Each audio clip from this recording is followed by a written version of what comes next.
벌써 한 해의 마지막 달을 우리는 맞이하고 있습니다. 달력 한 장 한 장이 얼마나 빨리 지나가는지요. 이제 2023년도도 한 달을 채 남겨두지 않고 있습니다.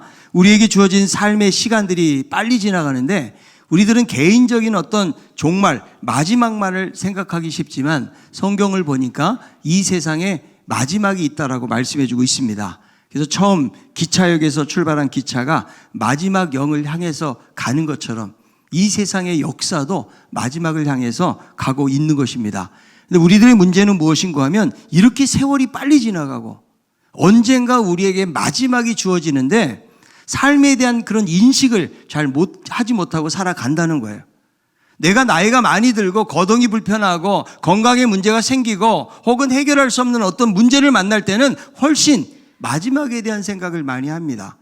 그리고 현실의 삶이 얼마나 귀중하다는 것을 생각하며 살아간다는 것이죠. 근데 그렇게 되기까지 마지막이 얼마 남았지 않았다는 사실에 대해서 무감각하게 보내게 된다는 것입니다. 그래서 중요한 것은 항상 돌아보면서 생각을 해봐야 돼요. 내가 지금 어디를 향해서 가고 있는가? 나의 지금 삶의 자리는 어디까지 와 있는가? 나에게 얼마만큼의 삶의 시간들이 남아 있는가? 그렇지 않으면 영적으로 무뎌지고 하나님으로부터 멀어져도 잘 깨닫지 못하고 살아가게 된다는 거예요. 우리는 날마다 마지막이 가까이 오고 있다는 생각을 해야 됩니다. 그래서 종말에 대한 어떤 긴박성, 긴장감을 가지고 살 것을 성경이 우리에게 요구하고 있는 거예요. 오늘 이 말씀을 보면 예수님께서 예루살렘을 향한 마지막 여행을 앞두고 있는 후기 사역 가운데 가르쳐진 말씀이기 때문에 이것이 일상적인 말씀 같지만 종말론적인 의미가 이 말씀 속에는 포함되어져 있는 것입니다. 우리가 종말을 살아가면서 마지막 때를 살아가면서 우리는 어떤 삶을 살아야 되는가? 첫 번째는 실족과 용서에 대한 말씀이 나옵니다. 자, 예수님께서 실족해 하는 자와 용서에 대한 말씀 먼저 주고 계시는데요. 누가복음 17장 1절에 있는 말씀이에요. 예수께서 제자들에게 이르시되 실족하게 하는 것이 없을 수는 없으나 그렇게 하게 하는 자에게는 화로다.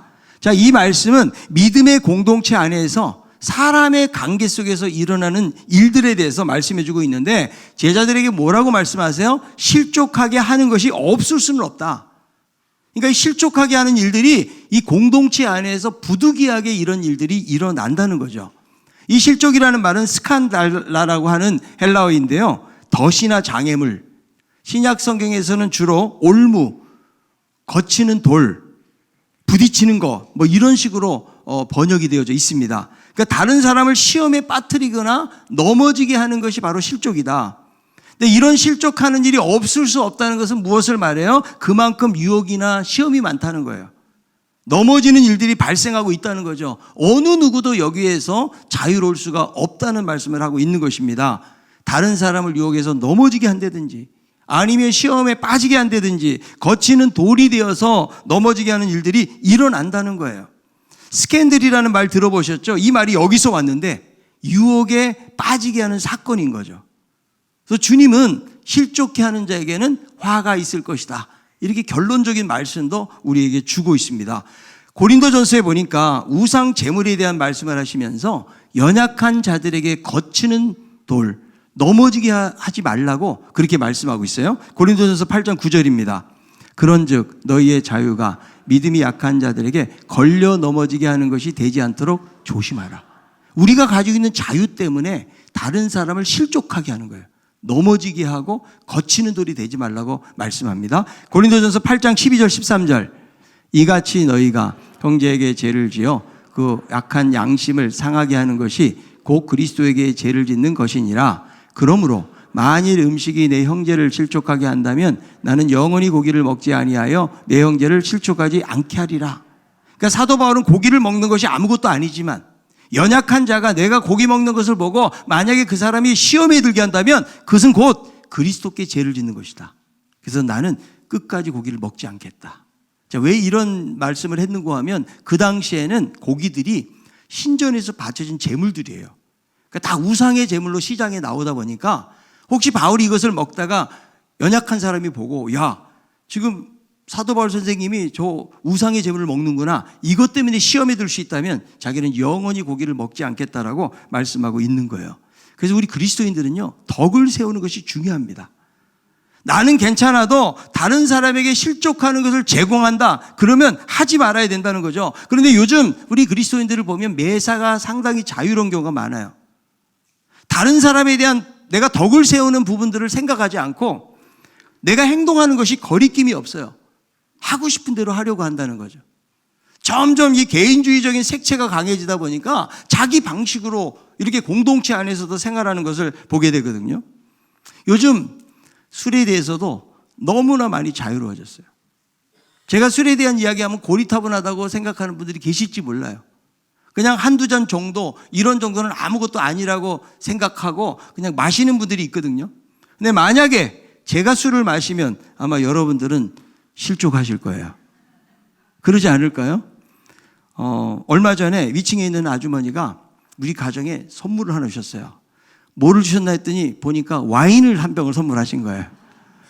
그런데 엘리베이터에서 만나가지고 저한테 그래요. 아니, 목사님도 술 드세요? 이러더라고요. 이분은 이제 우리 행복축제 딱 한 번 나오신 분인데, 이 신앙의 공동체가 무엇인지 또 목회자가 뭔지 잘 모르시는 분이세요. 술 마시냐는 거예요. 그래서 제가 안 마신다고 그랬더니 기어코 술을 갖다 준 거죠. 근데 제가 그 와인을 맛보니까 야, 와인이 정말 괜찮더라. 여러분들에게 소개한다면 여러분들 실족하겠어요? 실족 안 하겠어요? 그래서 제가 말을 안 하고 있는 거예요.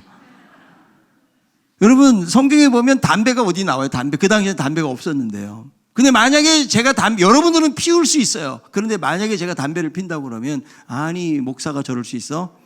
아마 실족 당하고 시험에 드는 분이 얼마든지 있을 수가 있다는 거죠.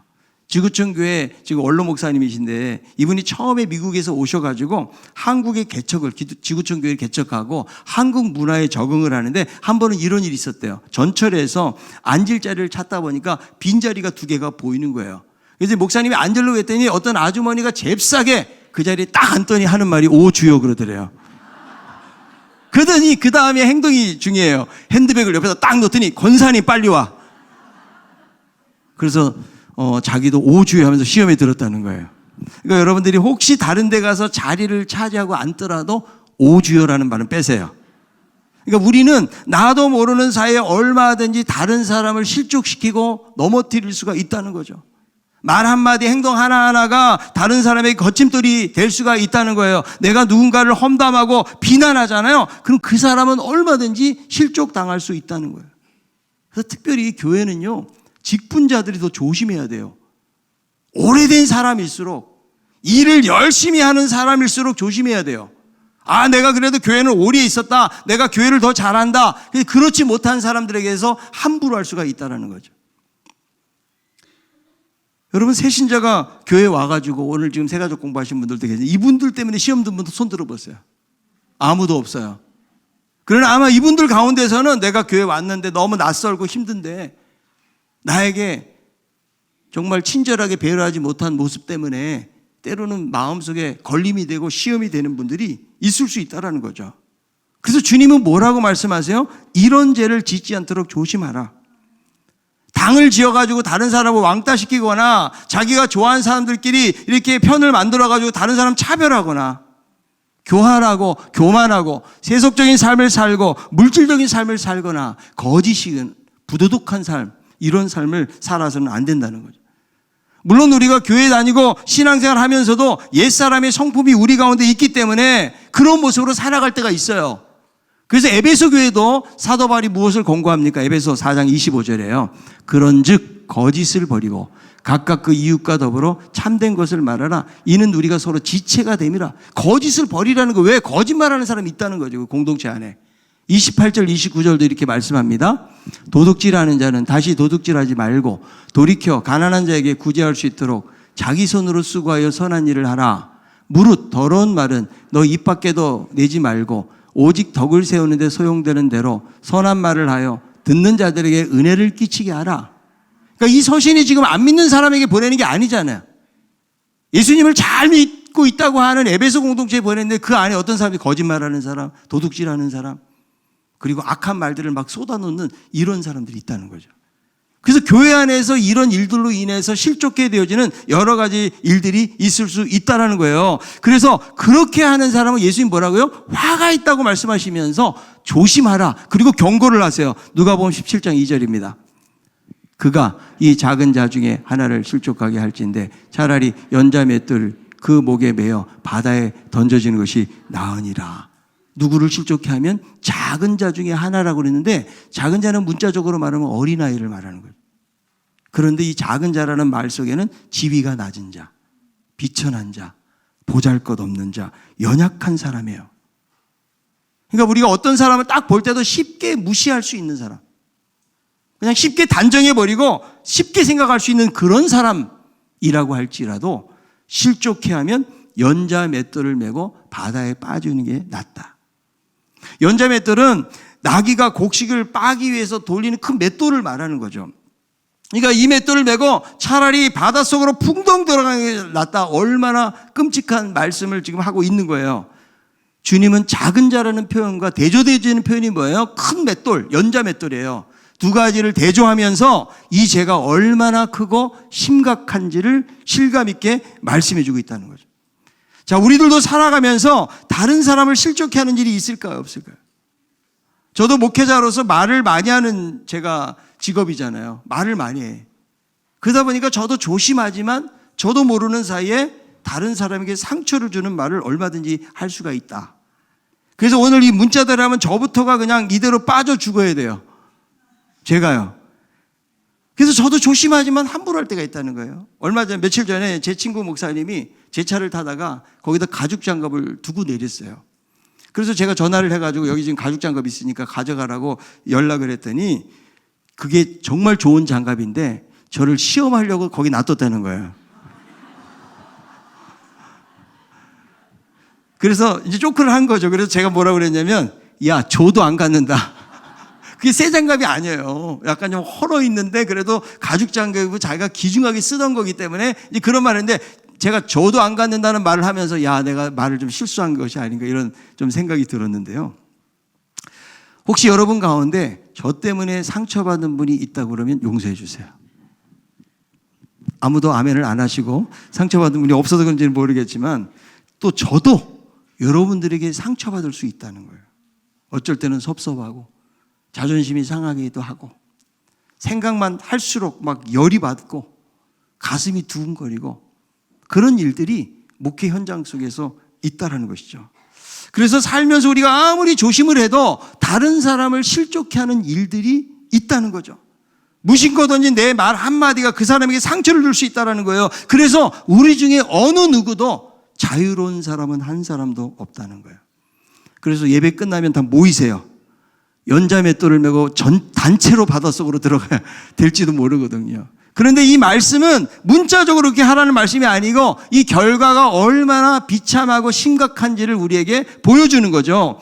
그러니까 교회에 나오다가 안 나오는 경우, 믿음의 자리에서 떠나는 경우는요, 우리의 부주의 때문에, 무관심 때문에, 내가 한 잘못된 행동 때문에요, 말 한마디 때문에 그 사람들이 떠나게 되는 경우가 많이 있거든요. 새가족들이 교회를 찾아오지만 여러 가지 마음의 상처가 있고 다양한 이유를 가지고 찾아오거든요. 그분에게 필요한 것이 무엇인지를 우리는 잘 배려하고 생각해 줘야 되는 거죠. 물론 이렇게 우리가 아무리 잘해준다고 할지라도 스스로가 적응하지 못하고 부담을 가지고 떠나는 그런 분들도 계시거든요. 그래서 우리들은 좀 기다려줘야 돼요. 이게 새로운 분이 이런 공동체 사람들이 모여있는 곳에 와서 예배드리고 뭐 거기 줄 서가지고 밥 먹는 거 쉬운 게 아니에요.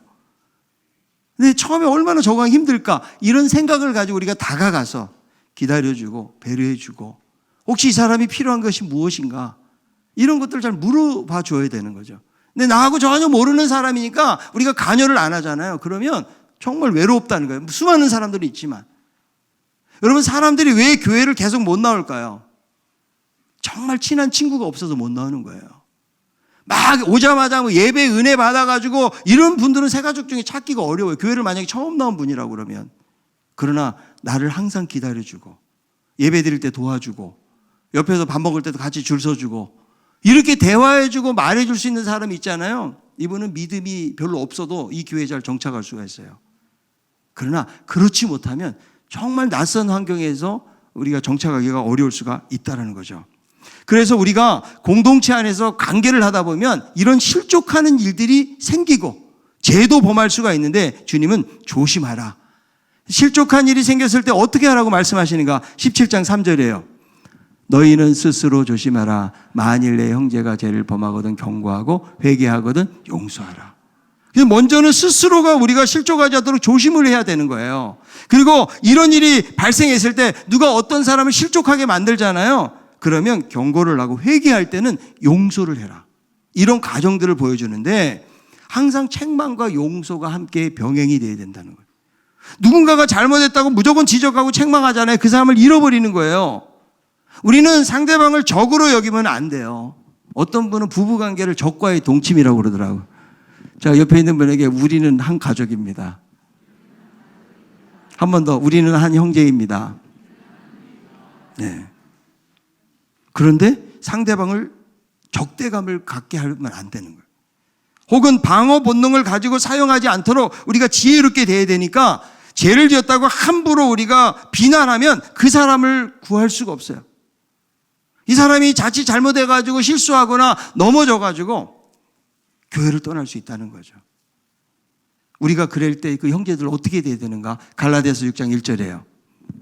형제들아, 사람이 만일 무슨 범죄한 일이 드러나거든 신령한 너희는 온유한 심령으로 그러한 자를 바로잡고 너 자신을 살펴봐. 너도 시험을 받을까 두려워하라. 범죄한 일이 드러나잖아요. 그럼 어떡하라고요?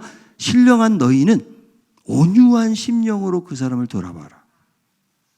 그러니까 책망을 하고 그 사람에 대해서 징계를 하고 우리가 어떤 것을 가할 수 있지만 중요한 거 그리스도의 마음과 긍휼과 사랑이 함께 가야 된다는 거죠. 왜냐하면 우리들도 얼마든지 넘어질 수가 있기 때문에. 우리는 여러분 우리가 정말 깨끗하게 사는 것 같지만 우리가 다른 사람에게 드러나지 않아서 이러고 앉아있다고. 여러분의 모든 나의 삶에 대해서 다 낱낱이 사람들이 안다 그러면요 아마 고개 돌릴 사람들이 한둘이 아닐 거예요. 이게 안 밝혀져 있을 뿐이고 그 사람은 밝혀져 가지고 이런 일이 일어났다는 거예요. 그래서 주님은 다시 일어날 수 있는 기회를 주시잖아요.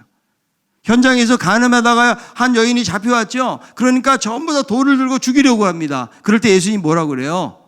누구든지 죄 없는 자가 저 여인을 쳐라. 그리고 나도 너를 정죄하지 않는다. 다시는 범죄하지 말라. 예수님께서 이런 말씀을 하시지 않습니까? 그래서 주님이 실족해 하는 자에게 얼마나 긍휼을 가지고 대해야 되는지 이렇게 말씀하세요. 누가복음 17장 4절. 만일 하루에 7번이라도 내게 죄를 짓고 7번 내게 돌아와 내게 회개하노라 하거든 너는 용서하라 하시더라. 하루에 7번 죄를 짓는 거예요. 누구에게? 내게. 나에게 한 사람이 계속해서 7번 죄를 짓는다는 것은 여러 번 죄를 짓는 거예요. 하루에 7번이면 여러분 우리가 과연 용서할 수 있을까요? 우리는 한 번만 상처를 받아도 용서하기가 어려운데요. 그런데 여기 보세요. 회개하노라 하면 이 사람이 아직 회개 행동이 나타난 건 아니잖아요. 근데 나는 회개합니다. 제가 잘못했습니다. 라고 말한다면 그 사람을 어떻게 하라? 용서하라. 왜냐하면 우리가 우리의 인생을 우리는 죄도 안 짓고 완벽하게 살아갈 사람들이 아니기 때문에 우리들도 실수하고 우리들도 넘어지고 우리들도 부족한 것들이 많이 있기 때문에 혹시 형제가 그런 자리에 빠졌을 때에 그 사람을 잘 용서해 주어라. 주님은요 어떤 죄라도 용서하시는 분이기 때문에 물론 믿는 자들은 하나님의 용서를 이용해서는 안 돼요. 하나님의 은혜를 이용하고 남용하면 심판이 있다고 성경은 말씀해주고 있기 때문에 그러나 어떤 죄라도 하나님 앞에 나와서 회개하는 자에게 주님은 용서를 선포하시고 용서하신다는 거예요. 우리가 용서해야 될 근거가 뭐냐면 우리가 용서받은 죄인들이기 때문에 그래요. 자, 골로새서 3장 13절에 있는 말씀 읽어봅니다.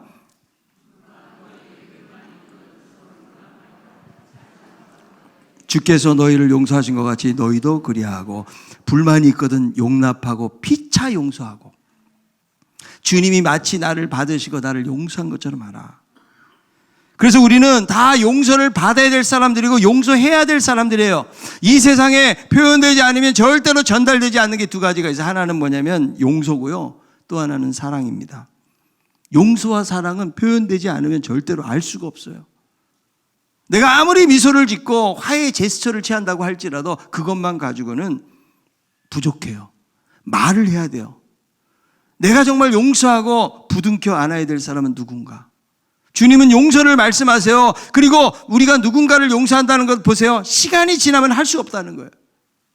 우리가 종말론적인 삶을 살아가기 때문에, 우리의 마지막이 언제인지 모르기 때문에, 내가 살아있을 때에 우리가 용서하지 않으면 우리는 후회를 남길 수밖에 없다는 거죠. 김수환 추기경이 이런 글을 썼어요. 남은 세월이 얼마나 된다고 가슴 아파하지 말고 나누며 살다 가자. 버리고 비우면 또 채워지는 것이 있으리니 나누며 살다 가자. 누구를 미워하지도 누구를 원망하지도 말자. 많이 가진다고 행복한 것도 적게 가졌다고 불행한 것도 아닌 세상살이, 누군가를 사랑하며 살아갈 날도 많지 않은데, 누군가에게 감사하며 살아갈 날도 많지 않은데, 남은 세월이 얼마나 된다고 가슴 아프며 살지 말자. 버리고 비우면 또 채워지는 것이 있으니 사랑하는 마음으로, 감사하는 마음으로 살아가자. 사랑이 머리에서 가슴으로 내려오는데 내가 70년이 걸렸다. 용서만큼 어려운 것이 없어요. 그러나 주님이 우리를 용서하셨기 때문에 우리들도 용서해야 돼요. 70번씩 7번이 했다고 할지라도 그 사람을 용서하라고 말씀해주고 있는 것입니다. 이 마지막 때를 살아가면서 실족시키는 것을 조심하고, 그리고 용서의 삶을 살아가는 것이 종말을 살아가는 그리스도인들의 바른 태도인 것을 말씀해 주는 거예요. 두 번째로는 믿음의 삶이에요. 자, 주님이 이렇게 말씀하시니까 제자들이 뭐라고 말씀하고 있어요? 누가복음 17장 5절에요. 사도들이 주께 여짜오되 우리에게 믿음을 더하소서 하니. 자, 왜 제자들이 믿음을 달라고 요청을 했을까요? 어떻게 보면 예수님께서 앞에서 말씀하시는 이런 실족이나 용서에 대한 말씀하는데 너무 좀 뜬금없는 대답 아니에요? 이런 생각을 했을지 몰라요. 누가 이렇게 고상하게 살 수 있을까? 다른 사람에게 잘못 한번 했다고 해서 연자맷돌을 메고 바닷속으로 들어가야 되나? 정말 얄밉고 미운 사람을 어떻게 수없이 용서할 수 있을까? 아마 이런 생각들을 하면서 제자들은 믿음을 더해달라는 요청을 하는 거죠. 자, 우리가요, 말씀을 들을 때는 현실과 동떨어진 느낌을 받을 때가 참 많이 있거든요. 정말 우리는 주님의 가르침대로 살아갈 수 있는 것일까? 오른밤을 맞았는데 왼밤을 댈 수 있을까요? 한번 실습 한번 해볼까요? 아마 여기 신앙적으로 상당히 고상한 분들이 많이 계시기 때문에 딱 주님의 말씀대로 한 대 맞으면 반대편을 딱 돌려댈 분들이 계실지 모르겠어요. 원수를 사랑할 수 있을까요? 우리가 아무리 결단하고 살려고 해도 우리의 삶 속에서는 주님이 주신 이 말씀을 따라 사는 것이 불가능해 보여요. 그리고 도무지 지킬 수 없는 말씀들을 주시는 거죠. 그래서 제자들은 주님에게 믿음을 달라고 말씀하는 거예요. 이 믿음이 중요한 거예요. 말씀하신 대로 순종하며 살기 위해서는 믿음이 필요해요. 주님의 말씀을 믿음으로 받아들이지 않잖아요. 그러면 우리는 좌절감을 느끼고 무력감을 느낄 수밖에 없어요. 하나님의 백성들이 가지고 있는 방식은 믿음의 방식이에요. 이 믿음의 방식이 필요해요. 날마다 주님의 말씀을 붙잡고 그렇게 살아갈 수 있는 믿음을 달라고 기도해야 돼요. 우리는 어쩌면 믿음 그러면 내가 원하는 것을 이루기 위한 필요한 도구처럼 생각하고 물량적으로 믿음을 생각하기가 쉽습니다. 믿음은 다양하게 적용되지만 우리에게 정말 필요한 믿음은 형제를 돌아보는 믿음이에요. 기도를 뜨겁게 하고 전도도 잘하고 교회를 하는데도 믿음이 필요하지만 더 중요한 믿음이 무엇일까요? 잘못해서 비난당하는 형제들 다시 일어설 수 있도록 잡아주고 용서해 주는 삶. 여기에 무엇이 필요하다? 믿음이 필요하다는 거예요. 용서를 하는데 믿음이 필요해요. 왜 그럴까요? 내 힘으로 안 되기 때문에. 믿음을 가졌기 때문에 이해하려고 노력하는 거예요. 믿음 때문에 정말 밉지만 미워도 다시 한번 믿음 때문에. 믿음 때문에 원수까지도 사랑하게 되는 거죠. 누군가를 잘못하고 있으면 그 사람을 비난하고 탓하기만 해서 안 돼요. 그것은 바로 우리의 믿음이 부족한다는 것을 보여주는 거죠. 우리는 남을 탓하기 전에 내 자신을 돌아보고 주여 잘 감당할 수 있는 믿음을 주옵소서. 하나님 나에게 큰 믿음을 주세요. 고린도 교인들을 향해서 너희 마음을 넓히라. 빌립보 교회를 향해서는 너희 간영을 많은 사람들에게 알게 하라. 주께서 가까우시니라.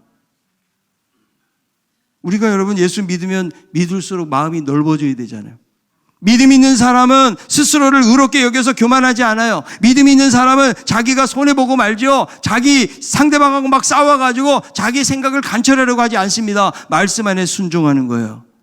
우리의 삶을 보면 얼마나 이 속이 좁은지 몰라요. 이것이 다 우리의 믿음과 연관이 되어져 있다는 거예요. 그래서 예수님 뭐라고 말씀하세요? 예수님께서 겨자씨 한 알만한 믿음만 가져도 어떤 역사가 일어나는지를 말씀해 주는데 누가복음 17장 6절이에요. 주께서 이르시되 너희에게 겨자씨 한 알만한 믿음이 있더라면 이 뽕나무더러 뿌리가 뽑혀 바다에 심겨라였을 것이요 그것이 너에게 순종하였으리라. 얼마나 겨자씨는 작은 씨인지 몰라요. 그냥 볼펜으로 점 한번 딱 찍으면 고만한 게 겨자씨다. 이런 작은 씨앗 같은 믿음이 없다는 거죠. 우리가 신앙생활 하면서 우리가 오래 신앙생활 했다면 나의 믿음의 크기는 얼마나 될까? 예수님의 제자들을 보면 얼마나 이들은 의기양양했을까요? 예수님을 따라다니는데 죽은 자가 살아나고 풍랑이 멈추고 오병의 기적 같은 역사들이 막 나타났다는 거죠. 제자들도 나가가지고 귀신을 쫓아내고 병을 고치고 이런 능력을 그들이 경험을 했기 때문에 야, 내가 상당한 믿음이 있구나. 어쩌면 그렇게 생각했는지도 몰라요. 우리가 오랫동안 신앙생활을 했다고 해서 내가 믿음이 큰 게 아니에요. 내가 다니는 교회가 좋은 교회라고 해서 내가 어떤 직분을 가지고 있다고 해서 여러분 내가 어느 정도 믿음을 갖추고 있다라고 우리는 절대로 착각해서는 안 돼요. 내 스스로가 믿음이 있는지 없는지 돌아보세요. 내가 개인적으로 기도를 잘한다고 믿음이 좋은 게 아니에요. 교회에서 무슨 직분을 열심히만 한다고 믿음이 좋은 것이 아니에요. 믿음은 개인적인 것뿐만 아니라 공동체 안에서 발휘가 돼야 돼요. 진정한 믿음은요, 사람과의 관계 속에서 풀어갈 때 발휘가 되는 거예요. 다른 사람을 실족하지 않고 용서하는 관계를 새롭게 하는 게 믿음이라고요. 개인적으로 내가 경건 생활을 얼마나 열심히 했느냐, 여기에 믿음의 모든 게 달려있는 것이 아니라고요. 내가 다른 사람과의 관계 속에서 어떻게 풀어가느냐가 그 사람의 믿음의 정도라고 말씀해주고 있다는 거죠. 깨알 만한 정말 겨자씨만한 믿음 하나만 있어도 뽕나무가 뽑혀가지고 바다에 던져지라고 하면 던져진다는 거예요. 산을 옮기는 거, 이것도 작은 겨자씨에서 출발한다는 것을 기억할 수 있길 바랍니다. 영국의 존 웰턴이라는 사람은 26살 때까지 되는 대로 인생을 살았어요. 물결 치는 대로, 파도 치는 대로 이렇게 살았어요. 막 방황하다가 어느 날 술, 담배 끊고 내가 월급이 작지만 내가 이 작은 상점에서 일을 해야지 점원 생활을 했어요. 어느 날 교회 가서 목사님의 설교를 들었는데 겨자씨만한 믿음만 있어도 산을 옮긴다는 그 말씀을 들은 거예요. 야, 그렇구나. 내가 이 겨자씨만한 믿음 하나만 가지고 있어도 불가능이 없고 산이 옮겨지는구나. 그래서 이런 믿음을 갖기 위해서 날마다 겨자씨를 주머니에 넣어 갖고 다녔대요. 그리고 믿음이 떨어질 때마다 하나님 나에게 이 겨자씨만한 믿음을 허락해 달라고 그렇게 하면서 그는 응답을 많이 받고 나중에는 유명한 실업가로 크게 성공을 하면서 그가 은퇴할 때 엘리자베스 2세로부터 자기를 받았다는 거예요. 사람들이 묻죠. 왜 당신은 겨자씨를 항상 소유하고 가지고 다니십니까? 저는 제가 좌절하고 낙심할 때마다 겨자씨를 봅니다. 하나님이 겨자씨만한 믿음만 있어도 못할 것이 없다고 말씀했는데 나에게는 과연 그런 믿음이 있는가? 자기 자신을 돌아보면서 제가 다시 용기를 얻게 되었습니다. 하나님은 겨자씨만한 믿음을 통해서도 역사하시는 하나님. 우리에게는 정말 이렇게 작은 믿음조차도 없는 거예요. 우리는 그런 믿음을 달라고 기도해야 돼요. 우리가 말세를 살아가면서 많은 사람들과의 관계 속에서 이거를 지혜롭게 잘 해결해 가기 위해서는 믿음이 없이는 불가능하다는 거예요. 요만한 믿음만 있어도 산이 던져져서 바다에 빠질 수 있는 것처럼 하나님의 기적 같은 역사는 일어나기 때문에 그런 믿음 가지고 이 말세를 살아갈 때 주여 저에게 믿음을 주옵소서, 이런 고백으로 나아가는 우리 모두가 되기를 바랍니다. 마지막 세 번째는 섬김에 대해서 말씀하는데, 자, 섬김에 대한 말씀을 하면서 여기에 질문을 두 가지를 하거든요. 하나는 누가 밭을 가거나 양을 치는 종이 있는데 밭에서 돌아오면 자, 주인이 지금 식사를 하고 있어요. 그럼 와서 밥을 먹으라 할 주인이 있느냐? 또 하나, 종이 한 일에 대해서 오늘 참 수고 너무 많았습니다, 이렇게 감사할 자가 있느냐? 이 질문의 대답은 다 아니요. 왜냐하면 이 당시의 종들은 아무런 권리가 없기 때문에. 그래서 종들은 어떤 고백을 하는 것인가? 누가복음 17장 10절에 있는 말씀이에요. 이와 같이 너희도 명령받은 것을 다 행한 후에 이르기를 우리는 무익한 종이라. 우리가 하여야 할 일을 한 것뿐이라 할지니라. 이렇게 하고도 저는 무익한 종입니다. 이 종의 자세를 가져야 우리가 종말에 바른 자세로 주님을 섬길 수가 있는 거예요. 여러분, 이것이 재직들이 가져야 될 마음이에요. 그냥 명분상의 재직이 되어서는 안 돼요. 정말 이렇게 주님을, 하나님 나라를, 교회를, 이웃을 잘 섬길 수 있는. 그래서 우리는 처음부터 중요한 것이 아예 처음부터 나를 종으로 여기잖아요. 그럼 모든 관계 속에서 우리는 자유로워집니다. 자, 내가 알바를 한다고 생각해 보세요. 아르바이트를 하는데요. 아르바이트 하는 사람이 뭐예요? 그 시간 동안에 주인이 하라는 대로만 하면 된다고요. 그렇죠?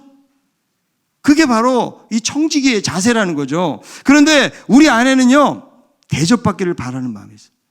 때로는 막 주인 노릇하고 싶어 하는 마음이 있어요.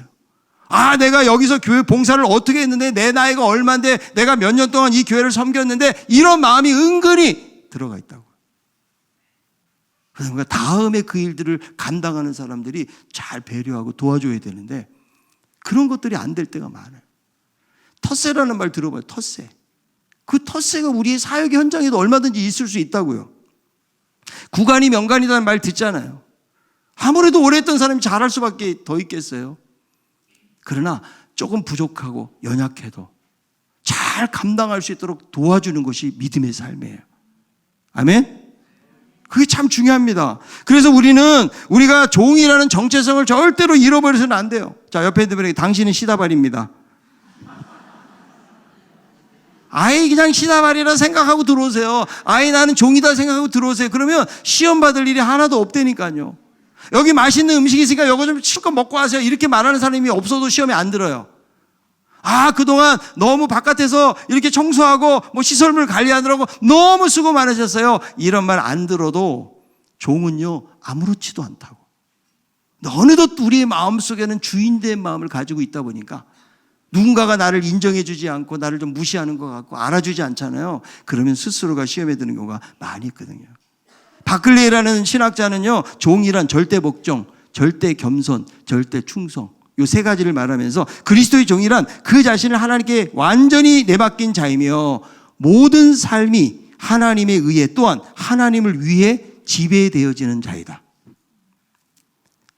사실 인간은요, 무언가 종입니다. 우리의 자신도 권력, 명예, 돈, 자녀, 인간관계, 어떤 종으로 우리가 살아갈 수 있다는 거죠. 그러니까 중요한 것은 종이냐 아니냐가 아니고 누구의 혹은 무엇의 종이 되었느냐는 거예요. 우리는 그리스도의 종이 되는 거예요.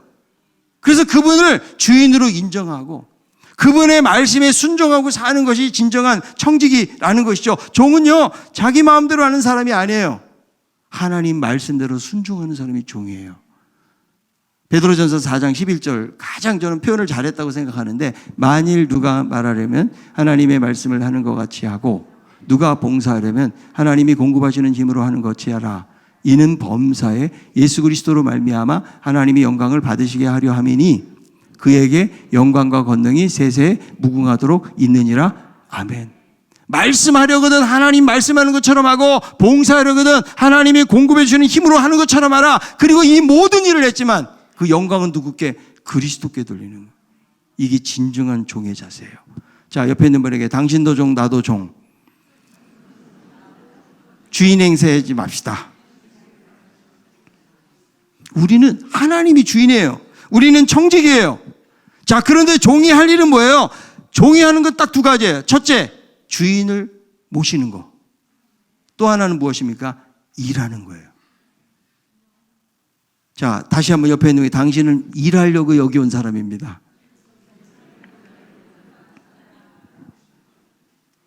이게 종의 정체성이에요. 아, 내가 오늘도 교회 가는데 예배드리고 내가 어떤 봉사를 하고 사역할까? 근데 많은 교회마다 여러분 영적 실업자들이 얼마나 많은지 몰라요. 영적 실업자들이. 일이 없으니까요, 마음이 뜨거워질 수가 없어요. 교회에 대한 애정이 어디서 생겨나겠어요? 내가 교회를 위해서 무언가를 열심히 수고할 때 교회에 대한 애정도 생기는 거죠. 그냥 와서 예배 한번 드리고 가는 것으로 어떤 애정이 어떻게 생길 수가 있겠어요? 내가 바쁘면 안 나가고. 그건 종의 정체성이 아니라고요. 주님도 오신 이유가 무엇입니까? 인자는 많은 사람 대속물 되기 위해서, 섬기기 위해서 오셨다고 말씀해주고 있기 때문에 우리들은 섬김을 위해서 가는 거예요. 아멘? 경북 영주에 있는 우리가 지원하는 그 교회 가보면 성도가 5명인데 제가 수요예배 설교를 했어요. 3명이 앉아 계시더라고요. 근데 한 분, 그 당시에 장로님이 나이가 93세인가 그러셨고 70 먹으신 어르신 2분에서 3분이 앉아 계셨어요. 저는 3,000명 있는 거로 생각하고 설교했어요, 제가. 그런데 그 90 넘으신 장로님이 교회를 다 일을 하시는 거예요. 청소도 하시고 재정도 이렇게 봐주시고 이런 거를 90이 넘으신 어르신이. 우리가 생각이나 할 수 있는 겁니까? 시골 교회는 사람이 없으니까요. 그 5명, 6명밖에 안 되는 그 교회를 그렇게 지키고 있는 모습 보면서 참 마음에 감동이 되고, 우리가 아무리 도심에 있는 이 교회에서 다 열심히 봉사한다고 해도 그분들을 따라갈 수가 없어요. 여러분, 주님이 원하시는 것은 바로 그런 청직이에요. 나는 교회에 내가 그래도 막 이 교회에 공헌한 게 많기 때문에 인정받으려는 마음이 우리 안에 꽉 차 있다고요. 우리 이런 생각 해보셨어요? 내가 오늘 교회 가서 어떻게 섬길까? 다른 사람들을 내가 어떻게 섬기지? 얼마든지 섬길 수 있어요. 우리는 물질로 섬길 수도 있고요. 이웃을 돕는 일로 섬길 수 있고, 그냥 화장실이 어딘지 모르는 화장실만 데려가 주는 일로도 섬길 수가 있고, 어르신들 옆에서 또 식사하는데 도와주는 일로 섬길 수도 있고요. 저는 나이가 많고 건강이 여의치 못해서 기도하면서 섬길 수 있어요. 어떤 면에서도. 그래서 우리는 하나님 우리에게 원하시는 건 뭐냐면 죽기까지예요. 죽도록 충성하라는, 죽기까지라는 말이에요. 죽도록, 죽을 때까지, 죽기까지. 여기서 다 쉬다가 하늘나라 가면 쉴 게 없어요. 야, 너 거기서 펑펑 쉬다 왔는데 또 쉬니? 하나님 그러실지 몰라요. 그러나 여기서 최선을 해서 하나님 섬기다가 하나님 나라 갔을 때, 야, 착하고 충성된 종아, 네가 작은 일에 충성했구나, 이런 칭찬을 받지 않을까요? 우리가 얼마나 대단하고 탁월한 업적을 남겼느냐를 말씀해 주고 있는 것이 아니에요. 내가 맡겨진 일이 아무리 작은 일이 할지라도 내가 재직으로서, 내가 직분자로서, 내가 하나의 성도로서, 내가 교회를 위해서 좀 이렇게 해야지, 내가 좀 다른 사람 좀 이렇게 좀 도와줘야지, 좀 섬겨줘야지, 이런 마음들을 우리가 신앙생활을 오래 할수록 잃어버려요. 우리는 마지막 때를 살아가고 있기 때문에 일할 수 없는 밤이 속히 오리라. 그때는 일하고 싶어도 일을 못할 때가 온다는 거, 우리에게요. 하나님이 우리에게 건강 주셨을 때에, 하나님 나에게 물질 주셨을 때에, 하나님이 나에게 섬길 수 있는 그런 힘을 주셨을 때에 더 최선을 다해서 하나님 나라를 섬겨야 돼요. 그게 하나님이 우리에게 요구하시고 원하시는 삶이라고 저는 믿습니다. 마지막을 살아가는 우리들, 이 시대를 읽고 이 마지막 때에 우리는 실족해 하는 일은 없는가? 다른 사람을 용서하고, 그리고 겨자씨만한 믿음이라도 내가 가지고 살기를 원합니다. 또 무엇입니까? 잘 섬김을 통해서 다른 사람을 살리고 교회를 세우고 하나님 나라를 확장해 가고, 이런 일에 하나님 내가 쓰임받으며 살기를 원합니다. 이런 진솔한 고백을 가지고 나아가는 우리 모두가 다 되기를 바랍니다. 나는 주를 섬기는 것에 후회가 없습니다. 가사를 잘 생각하며 찬양하겠습니다.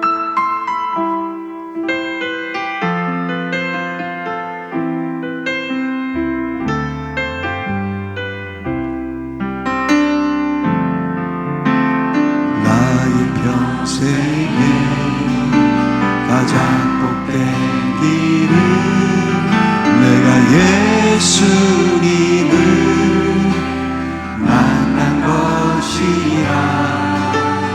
나의 평생에 가장 잘한 일은 내가 예수님을 주로 섬기고. 다시 한번, 나의 평생에 가장 복된 일은, 나의 평생에 가장 복된 일은 내가 예수님을 만난 것이라. 나의 평생에 가장 잘한 일은 내가 예수님을 주로 섬긴 것. 이 세상 살 동안, 이 세상 살 동안 내가 걷는 길이 때론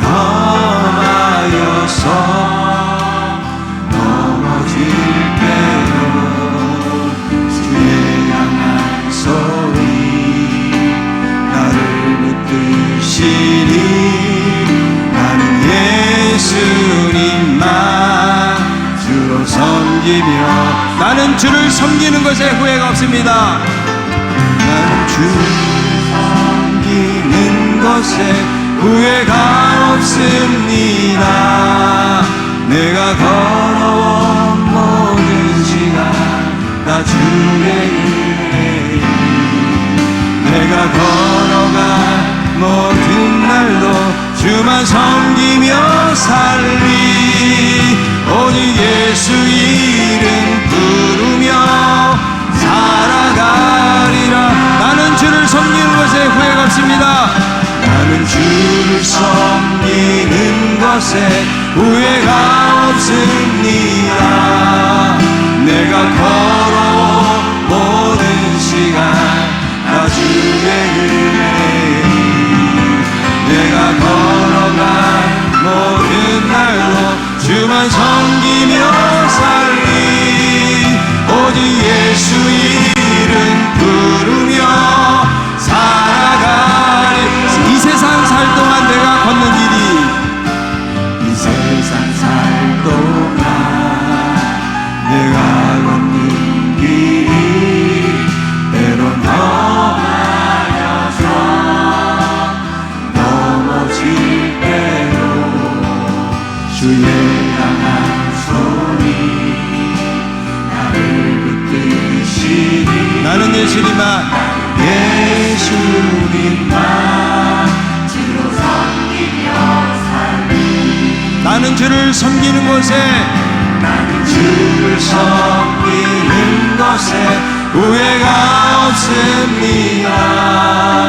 내가 걸어온 모든 시간 다 주의 은혜니 내가 걸어갈 모든 날도 주만 섬기며 살리 오직 예수 이름 부르며 살아가리라.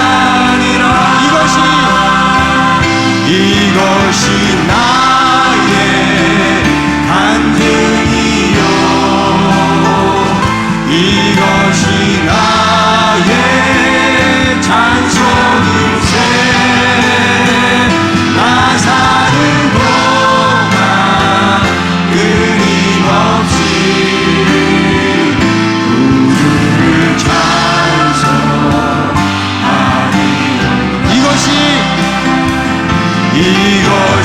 나의 간증이요 이것이 나의 찬송일세. 나 사는 동안 끊임없이 구주를 찬송하리로다. 아멘. 같이 한번 기도하기 원합니다. 우리가 찬양했던 것처럼 나의 평생에 가장 복되고 잘한 일 예수 믿는 일이에요. 나는 주님을 섬기는 것에 후회가 없습니다. 지금까지 살아온 것 다 주님의 은혜인 것을 고백합니다. 오늘 말씀을 들으면서 우리가 마지막을 향해서 나아가고 있는데 다른 사람들을 실족해 하는 일이 있다면 주여 용서하여 주옵시고 피차간 안에 서로 용서하고 이해해주고 받아주고 하나님 서로 용서의 삶을 살아갈 수 있도록 도와달라고 하나님 우리에게 겨자씨만한 믿음이라도 허락해 주셔서 이 말세의 어지러운 상황 속에서 사람과의 관계 속에서 잘 해결할 수 있는 그런 은혜를 달라고. 우리가 섬기되 우리는 무익한 종입니다. 그저 할 일을 했을 뿐입니다. 이런 담대한 고백으로 주님 앞에 겸손하게 나아갈 수 있는 우리들 모두가 되기를 원합니다. 말씀을 생각하면서 같이 한번 한 목소리로 간절하게 기도하겠습니다. 하나님 아버지 은혜를 감사합니다. 아버지 이 모든 것이 하나님의 은혜인 것을 고백합니다. 하나님 내 평생에 가장 복되고 잘한 일 예수 믿는 일입니다. 돌아보면 이 모든 것이 하나님의 은혜였음을 우리가 고백하지 않을 수가 없습니다. 아버지여 우리들이 날마다 정말 주님 의지하며 살게 도와주시고 하나님이 마지막 때를 살아가면서 우리는 시간이 얼마 남지 않았고 기회가 많이 주어져 있지 않음에도 불구하고 하나님 비창 안에 서로 용납하는 삶을 살지 못할 때가 많이 있습니다. 아버지 하나님이 우리에게 또 넓은 마음을 주시고 겨자씨만한 믿음이라도 주셔서 하나님 아버지 7번이라도 용서할 수 있는 그런 마음을 부어주옵시고, 하나님 아버지 우리가 주님을 섬기되 하나님 우리가 종의 정체성을 깨닫게 도와주시고, 하나님 나라를 위해서 아버지 믿음으로 섬겨갈 수 있는 그런 아버지 우리 모두가 다 될 수 있도록 아버지 우리를 도우시기를 간절히 바라고 원합니다. 아버지 하나님, 우리가 찬양했던 것처럼 우리의 평생에 가장 복된 일, 잘한 일, 예수 믿는 일입니다. 아버지 지금까지 저희들의 삶을 인도하신 주님 감사합니다. 이 은혜를 가지고 살게 도와주옵시고, 우리는 마지막 때를 살아가면서 기회가 별로 없다는 것을 알면서도 우리는 피차간에 용서하는 삶을 살지 못하고 때로는 다른 사람들을 실족해하고 어려움을 주었던 일들이 많이 있습니다. 주께서 저희들을 불쌍히 여겨주시고 용서하여 주옵시고, 우리들도 누군가로부터 피해를 받고 어려움을 당했다면 그러나 70번씩 7번이라도 용서할 수 있는 아버지의 마음을 주셔서 하나님 우리 공동체가 서로가 용서하고 사랑하고 축복하고 섬기는 그런 공동체, 우리의 가정 될 수 있도록 하나님 도와주옵소서.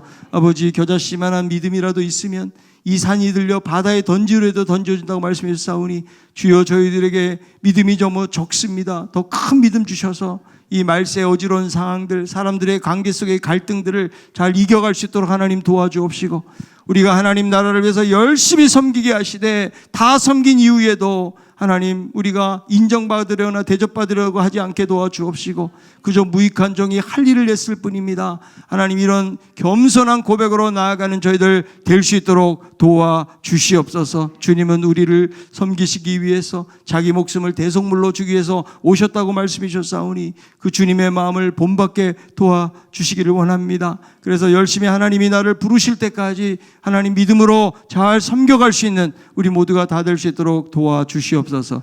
예수님의 이름으로 기도하옵나이다. 아멘. 이제는 우리의 선한 목자 되시는 우리 주 예수 그리스도의 크신 은혜와 하나님의 놀라운 사랑과 성령님의 감동 감화 교통인도 역사하심이 마지막 때를 향하여 가면서 용서하는 삶을 살고 믿음의 삶을 살고 섬김을 통해서 오직 하나님께만 영광 돌리기를 소원하는 우리 성도들 머리머리 위에 이제로부터 영원토록 함께 있을지어다.